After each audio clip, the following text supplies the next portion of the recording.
Hello and welcome to my review on the video game for PS2, Dragon Ball Z Infinite World.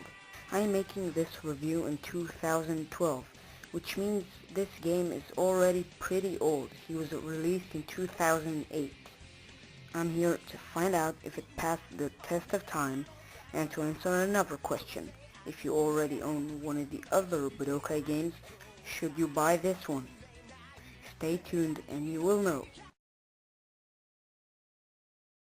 The story begins with rabbits and ends with Omega Shenron, which means it starts at the beginning of DBZ and at the end of GT. The story mode is called Dragon Mission, and you are basically just a Goku figure on a small map. You can teleport between sagas after you complete your map, but the big difference between this game to other DBZ games is that there are a lot of mini games. It is really refreshing because it helps you to get out of the fight and just do some really fun stuff. It's going from running through checkpoints and pressing buttons at the right order or bombing a certain target. And except the battles and the mini games, there are some very nice looking cutscenes, and this helps to make this story mode a very good one and a unique one, definitely.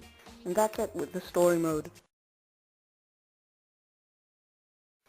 DBZ Infinite World features 8 new characters that haven't been featured on every other budokai game. They are Goku GT, Vegeta GT, Pan, Great Salmon 2, Super Baby, Super Android 17, Pycon, and Janemba.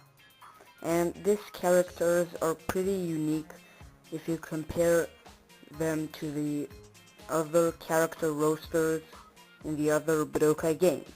So the character selection here is very good, even though characters like Kid Goku were cut out. The graphics in this game are pretty great. The explosions are well done, the character designs are just fine, and the energy bars and life bars just got even better than the last few games in the budokai series. So really no complaints on the graphics. Plus, except for the battles graphics and the minigames graphics, the graphics of the cutscenes are really much better, and it's very fun to watch. Infinite World is lacking with modes. It has only the story mode, which is the Dragon Mission, and the Fighter's Road mode, which is the only bonus mode. You can unlock it after you finish the story mode, and it's basically 100 and a few battles, random battles. It is very similar to the story mode except for the fact that there are no mini games, there are no cutscenes, just random battles, and that's it. There is no tournament mode in this game. This lacks the game a lot. And of course there are the duel mode and the training mode, but they're just regular modes that you can't make a DBZ game without them. The customization system in Infinite World is well done and is much better than the customization systems in other budokai games, because it's not random anymore. The shop is not random anymore at last, and you don't just equip items wherever you want. There is one special slot for Ultimate, 2 special slots for Supers, 1 special slot for an item, and 4 special slots for power-ups. This skill editing system is really organized much better than the other budokai games' skill editing systems. By the way, there are a lot of items to buy, but you can buy all the shop pretty quickly.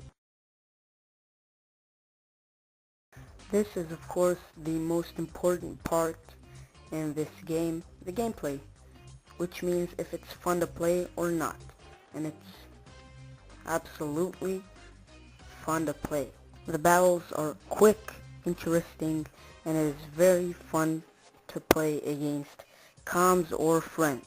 There were some button pressing improvements since Budokai 3, like charging energy is being much easier.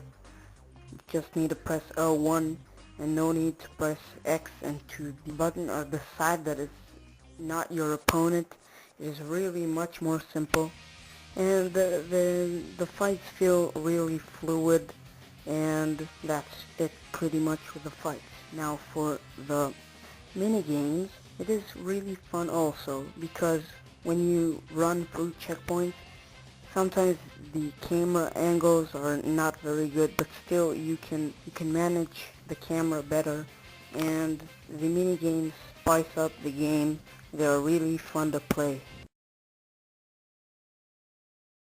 So, now I come back to the questions I asked in the beginning of the video. Has Infinite World passed the test of time? And is it worth to buy if you already own one of the Budokai games? So, the answer on both of the questions is yes, even though the year already 2012. The game is really fun to play, and it features new things to the Budokai series like high graphic cutscenes, minigames, and very quick gameplay. The only thing that I feel it's a shame that it hasn't been done is the fact that there is no tournament mode, and the fact that this game is really easy to finish.